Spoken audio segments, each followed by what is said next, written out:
ખોટી ફરિયાદો થાય, ખોટી ફરિયાદો પછી માનો કે જનતા ઉપર આપણે જનતાને દારૂ કાંડા ઉપર રેડ કરી તો કાર્યકર્તાનું સન્માન કરવું જોઈએ. હું તો સન્માન કરું, પણ આ તો સન્માન તો દૂર, એને એટ્રોસિટીમાં આપણે કેસ કરાવડો. એટ્રોસિટીમાં ફરિયાદ થાય છે ને ઈ જ સેકન્ડે ઉપડી જાય છે એટ્રોસિટીમાંથી.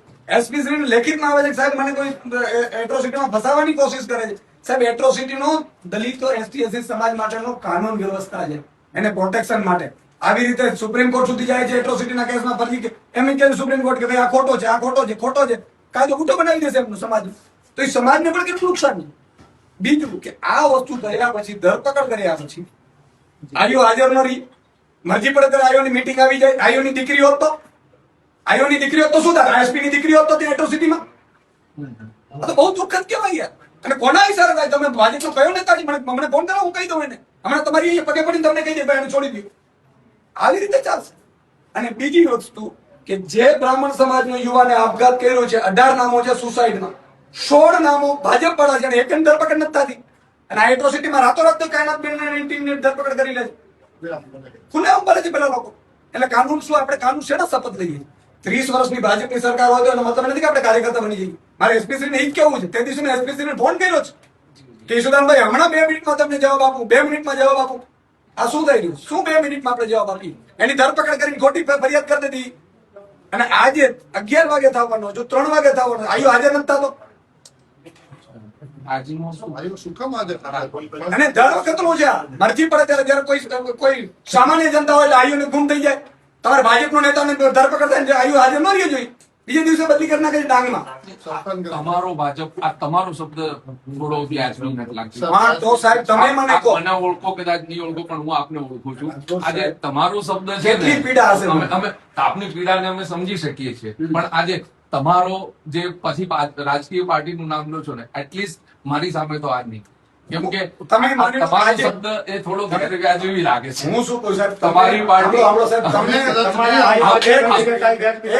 આપ તો બિલકુલ ભણેલા ગણેલા, આપ તો બિલકુલ અનુભવી છો. આ શબ્દ થોડો ગેરવ્યાજબી છે. સરકારી કર્મચારી સાહેબ તમે ખાલી શબ્દ ગેરવ્યાજબી લાગ્યો હોય તો એક પ્રતિષ્ઠિત ડોક્ટર જેને એપોઇન્ટમેન્ટ માટે 2 દિવસ લાગે છે, બરોબર, ઈ બેન પ્રજા માટે થઈ અને દારૂના અડ્ડા પકડાવે છે અને સન્માન કરવાની જગ્યાએ એને જેલમાં નાખીને પછી જેલમાં રહી એવા ષડયંત્ર કરે તો કેટલું ખોટું લાગતું હશે?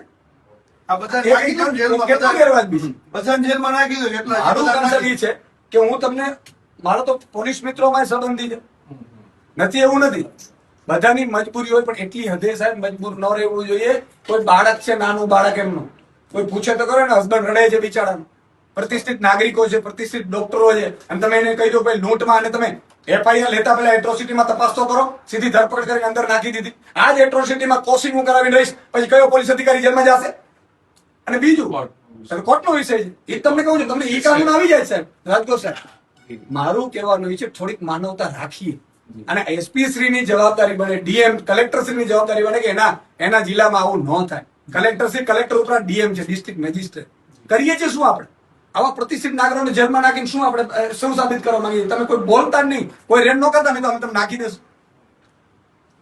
બહુ અધિક ચોક્કસ આપની લાગણી જે છે હું એસપી સાહેબ આવશે એમની સમક્ષ મૂકીશ, અને જે કંઈ બી છે આપના જે બી શબ્દો છે, જે બી લાગણી છે, અને આપની જે કોઈ બી રજૂઆત છે એને હું સાહેબ શ્રી સમક્ષ ચોક્કસથી મૂકીશ. આઈઓને કહેજો હાજર રહીએ તો આઈઓ હાજર ન રહ્યો તો પર્સનલી દુશ્મની આઈઓ સાથે થઈ જશે અને એની જિંદગીમાં નોકરી કરવાનો લાયક નહીં રહેવા દઈએ. અને આ બધા ચાલુ છે હજી પાછા અમે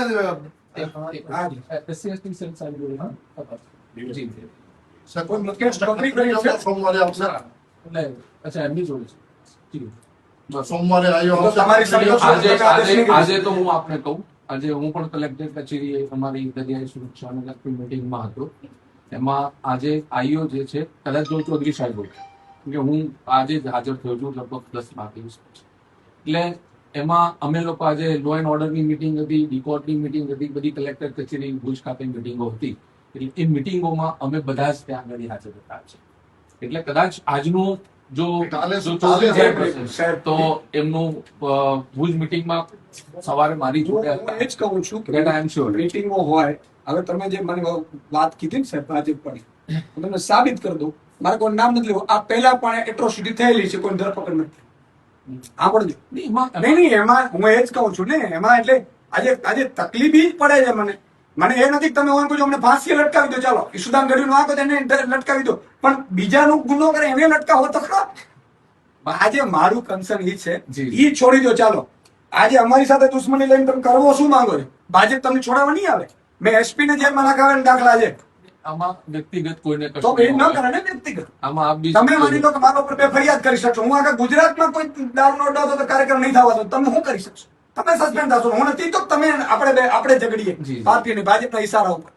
આ રીતે યાર કોઈ દારૂનો અડ્ડો હું તમને આ તો નથી મારી પાસે તે સત્તા બાકી તમારી અધિકારીનો મોબાઈલ હું ચેક કરીને એને FSL માં મોકલીને કરી દઉં કે કોણે તમને ફોન કરેલો છે તમારા અધિકારીઓને. સી આમાં હું આપને કહું વ્યક્તિગત રીતે કોઈને કોઈનાથી કોઈ દુશ્મનાવટ હોય એવું હું નથી માનતો. એમાં કોઈ પણ હોય whoever. બીજી વાત કોઈ મુદ્દો કોઈ પણ FIR થાય તો it's a matter of investigation અને આઈઓ ને અનુકૂળતા મતલબ જે કોઈ બી FIR ના પુરાવા કે ના આધારે દરેક આઈઓ અલગ અલગ છે. દરેક કોર્ટના વ્યૂ અલગ હોય છે આઈઓ ના પણ વ્યૂ હોય એ પ્રમાણે એને પુરાવાને એના આધારે એને તપાસ કરીને કામગીરી કરતા હોય છે. જ્યાં સુધી કોર્ટમાં હાજર રહેવાનો પ્રશ્ન છે તો હું જાણી લઈશ અને એસપી સાહેબ સુધી વાત પહોંચશે કદાચ હું પોતે વ્યક્તિગત રીતે પણ આઈઓ સુધી વાત પહોંચતી કરીશ અને નામદાર કોર્ટમાં પણ આપ કહી શકો છો નામદાર કોર્ટ પણ તાત્કાલિક બોલાવી શકતી હોય છે. કદાચ કોઈ પરિસ્થિતિઓમાં મને જ આજે જ હમણાં મેં એક લેટર વાંચ્યો FIR છે તમે વાંચી છે FIR માં હું- એ ઉભવા લાયક નથી FIR. કે એ હવે એટલે જ મેં તમને કીધું કે એસપી શ્રી છે ને તો હું કહે તમને જી કે તમારા કોઈ પ્રતિષ્ઠિત નાગરિકને એમને એમ ધરપકડો થાય છે ને એમને એમ જેલમાં તમે નાખો છો તમે કોઈ સેન્સ ભલે ઠીક છે તમે પોલિટિકલી રિવેન્જ લેતા હશો તો આજે આ છે કાલે બીજો આવશે એસપી સાહેબ ને શું પોલિટિકલ હોય તો શું એસપી સાહેબ ને શું પોલિટિકલ બીજા કેટલાય ગુના છે. સાહેબ ને ક્યાં? કેટલાય ગુનેગારો સાહેબ તો એમને ફરે. સરકારી કર્મચારી છે તમારો એમને જે ક્યાંય વહીવટદાર છે ને હા, એનો ફોન ઉપર તમને સ્પીકર ઉપર લઈને કહું કે શું થાય છે મારે નથી કહું હવે એમ પડવું નથી મારે વહીવટદાર છે. બુટલેગર હે, રાજકોટ બુટલેગર સાહેબ. અને ડોક્ટર એ વચ્ચેના તો ભેદની ખબર હોવી જોઈએ ને ખાતાની. નહીં તો વ્યક્તિ દરેકના અલગ અલગ વર્ક છે દરેકનું કામ અલગ છે જે ગુનેગાર છે એ ગુનેગારનું કામ કરે એને એરેસ્ટ કરવું એને જેલમાં નાખવું એની પર કાયદેસરના પગલા લેવા એ પોલીસની ફરજ છે એમાં કોઈ બાકાત સાહેબ, નથી. બીજી કેટલી ફરિયાદો છે જેમાં હજી આરોપી પકડાણા નથી ને આમાં શેર બીજે દિવસે ઘરેથી ઉપાડવામાં આવે છે. સુસાઇડ કેસ તાત્કાલિક ધોરણે આમાં પગલા લેવામાં આવે છે તો બીજી કેટલી ફરિયાદો છે જેમાં પગલા લેવામાં નથી આવતા. હા. આ 16 જણાને કાં નથી પકડી શકતા તમે ખુલ્લેઆમ ફરે છે હું હું દેખાડું કોઈ મારા ડિફેન્સમાં નથી કીધું હા. હું આપને બાકી હું મારી હાજરી હોય તો હું 100% જવાબ આપે હું આજે જ ટુડે આફ્ટર 10 days લીવ આવ્યો છું ને આજે સવારે સીધો કલેક્ટર કચેરી મિટિંગમાં ગયો અત્યારે મારા એસપી સાહેબ હતા તો 100% આપના દરેક પ્રશ્નોનો જવાબ આપતા બિહાફ ઓફ એસપી સાહેબ આઈ એમ હિયર આપની જે લાગણી છે આપની જે રજૂઆત છે ચોક્કસથી હું અમારા સાહેબ સુધી પહોંચતી કરીશ. 3 દિવસ પહેલા અમારા બ્રહ્મ સમાજના આગેવાનો બધા આવીને મળી ગયા છતાં ખુલ્લેઆમ ફરે છે આજે એમણે કીધું હતું કે 2 દિવસમાં બધા એરેસ્ટ થઈ જશે આ એસપી સાહેબે કીધું હતું આજે સાહેબ 5મો દિવસ છે કોઈને એરેસ્ટ નથી કર્યા તમે અને ખુલ્લેઆમ ફરે છે બધા એ બી પણ હવે સાહેબ મારી એ રિક્વેસ્ટ છે કે આ FIR તો અમે કોશિંગમાં જશું પણ અમારી FIR આવશે એ FIR તમે લેજો પછી એવું ન કહેતા કે અરજી આપી દો. હું કોઈને છોડવાનો નથી ઓફિસરને પણ નહીં ને તમે ડેટા સાથે કરી દઈશ બિલકુલ એમાં બરાબર